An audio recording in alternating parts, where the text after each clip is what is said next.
তো fishing basically PHISHING fishing, যেরকম মাছ ধরার সময় একটা বেট দেয় দিয়ে মাছটা এসে ধরা পড়ে, এক্স্যাক্টলি তাই। এটা এক ধরনের সাইবার ক্রাইম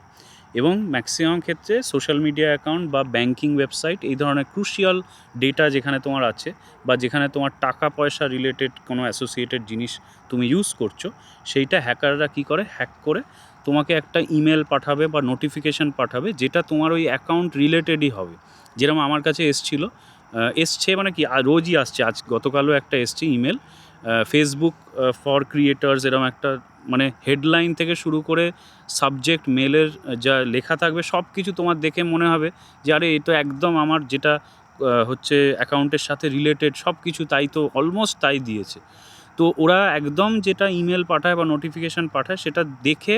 খুব সামান্য ডিফারেন্স, মানে তুমি ধরতে পারবে না এরকম পাঠায়, এবং সেটাই হচ্ছে বেট। এবং সেইটাতে কি করে, ওরা একটা আর্জেন্সি দিয়ে দেয়, মানে আমাকে যেরকম পাঠিয়েছে যে তোমার ট্যাক্স ইনফরমেশান এক্ষুনি দাও, নয়তো তোমার অ্যাকাউন্ট সাসপেন্ড হয়ে যাবে, বা আমাকে ফেসবুকে নোটিফিকেশান পাঠিয়েছে যে তোমার কপিরাইট ভায়োলেশন হয়েছে, মানে এরকম জিনিস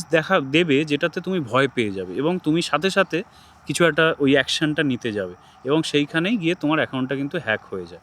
তো যেটা বুঝবে সেটা হচ্ছে, একটা তো বললাম আর্জেন্সি, যে সবসময় দেখবে যে তোমাকে কি এক্ষুনি কিছু একটা করতে বলছে, যে এক্ষুনি গিয়ে অ্যাকাউন্টটা লগ ইন করে এটা চেঞ্জ করো বা এটা দাও এরম বলছে, তার মানে ওটা সন্দেহজনক, ওটা করবে না।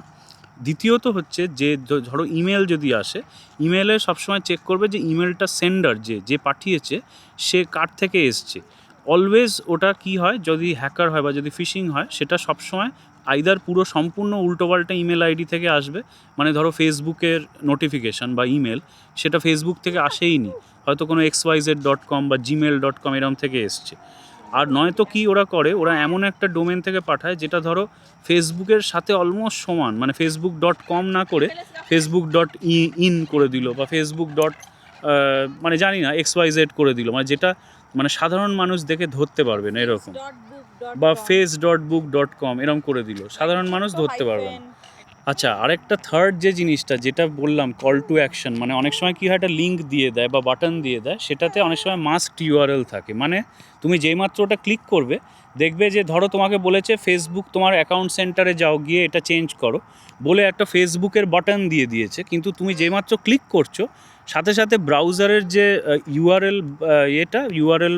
পোর্শনটা ওখানটা চেক করবে, দেখবে ওটা আদৌ ফেসবুকের লিঙ্কই নয়। ক্লিক না করলেও হবে, অনেক সময় কি ওইটার ওপরে তুমি যদি মাউসটা ঘোরাও তুমি তখনই লিঙ্কটা নিচে দেখায়। এই তিনটে জিনিস ভীষণ ইম্পর্ট্যান্ট, এটা খেয়াল রাখবে, তাহলেই কিন্তু তোমাদের কোনো অসুবিধা হবে না।